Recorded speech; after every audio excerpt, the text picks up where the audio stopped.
Hey, welcome to yet another book review, and today it is going to be Father's Little Helper by Ronald Kelly, released by Zebra in 1992. What's the book about? I'm so glad you asked. The book starts with a husband, a wife, and a 3-year old son just driving along the highway in Tennessee trying to, I think, go to a family's house, and their car breaks down right in front of a church. The dad, who is essentially just fed up with everything, is driving. The car breaks down, and the dad essentially just sits there for a minute. He gets out of the car. He goes to walk across the street towards the church, and he finds that a truck in the parking lot has a shotgun in it. He pulls the door open, takes the shotgun out, takes a few shells, and proceeds to go into the church to do what you think he would do.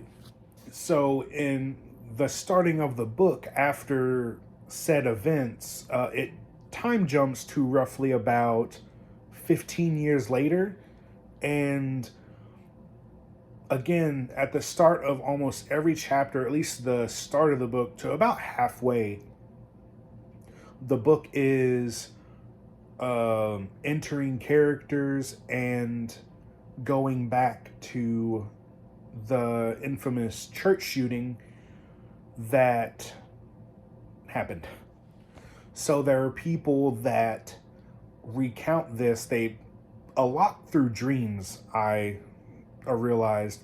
So there's a sheriff whose wife died, who was the first victim in the shooting.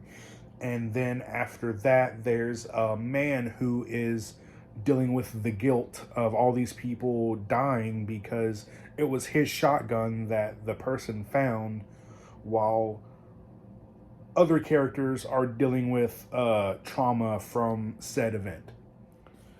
The book also introduces the 3-year-old, now I believe an 18-year-old, who finds out eventually that he is related to this killer by way of accident, because the kid, whose name is Sonny, is obsessed with true crime. And in this case, more for some reason, it's just he really was drawn to this case. He realizes through essentially unreleased pictures that are now released in a true crime magazine that he is the son of this killer, and his mom divorced this dad while he got arrested, and he was essentially on trial, and she moved to another state and changed their last name. And then just out of nowhere, the apparition, ghost, hallucination, it's not really confirmed what he is, but the dad, who is dead for a few years at this point, I believe, shows up as an apparition to his son to essentially just talk him into killing people for him. Sorry if this seems long-winded. I'm trying to remember everything. So, to get right back into the story, the kid's father's apparition, his name is Richard, I believe, essentially tells his son to kill his mom, then kill his neighbor, and essentially go back to Tennessee to finish killing the descendants of the people that was involved in a church shooting. So Sonny, Richard's son, kills his mom, kills a next door neighbor, and he tries to hitchhike, and at one point a truck driver tries to take advantage of him, and he kills a truck driver. All this with a sawed-off shotgun. He is essentially just going around killing people with a shotgun.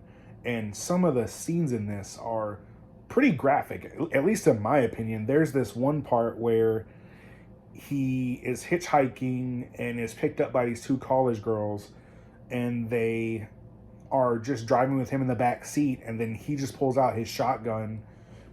He tells them to pull off at a rest stop, takes him in the woods, and there's this one scene where he has one of them get down on their knees and lowers the shotgun to the nape of her neck, essentially, and just pulls the trigger. It is pretty graphic. I mean, it's a horror book. What do you expect? Especially like from the late 80s, early 90s. But after that, he goes around killing people. He's talking to himself, aka his dad. The people don't see his dad. So the book implies that he might be a hallucination. He could be a ghost. He could be, I think at one point it hinted at astral projection. It just throws all this in and it doesn't answer. So maybe it's just trying to make you fill in the blanks for it, which I'm okay with. But after that, Sonny, on the way to Tennessee, he just goes on a killing spree. Just anyone that picks him up, he kills. He makes his way to the old church. He finds like a pamphlet from that many years ago, and he gets a phone book and he looks through the names of the pamphlet and the phone book and just proceeds to go house to house trying to kill people, all while the sheriff is trying to find them. Cops are trying to find them. The FBI is trying to find them. And a lot of, I don't want to say hilarity ensues, but a lot of slipping up on the cops' part. I was getting a little irritated with, it's like the cops get to him and something happens, then he just like slips away. Even this one scene where a cop was sneaking up on him and the cop had a laser sight, and for some reason he was trying to wait for Sonny to light a barn on fire instead of just shooting him. So Sonny spotted the laser beam and shot the cop through like a small hole, and it blew his head away or something. It's just weird stuff like that. Other than that, it was, I think, written pretty well. I believe I gave this a 3.5 stars out of 5, just because I thought it could have been better, but for what it is, it's not really a bad read. I actually got through this pretty quickly, believe it or not. Takes place around Christmas. I've been trying to do themed reading, so it takes place like at Christmas or around Christmas. I don't want to spoil everything, because just in case someone might want to read it, but I think if you're trying to find a book with like action, some kind of sort of supernatural things thrown in there, and pretty graphic violence, it's not a bad read. I would definitely recommend this to someone who likes to read 80s horror, and plus the cover is really cool, really catching. Any glowing eyes creeps me out, so I think that's another reason that drove me to this book. But all in all, it's not too bad. Again, 3.5 out of 5 stars. It's definitely worth a read. But other than that, yeah, I enjoyed this book. I don't know what I'm reading next. I haven't really looked through everything, so till then, I have reading to do. Thanks for watching this review, and I'll see you in the next one, hopefully. See you. I got reading to do after I find a book to read.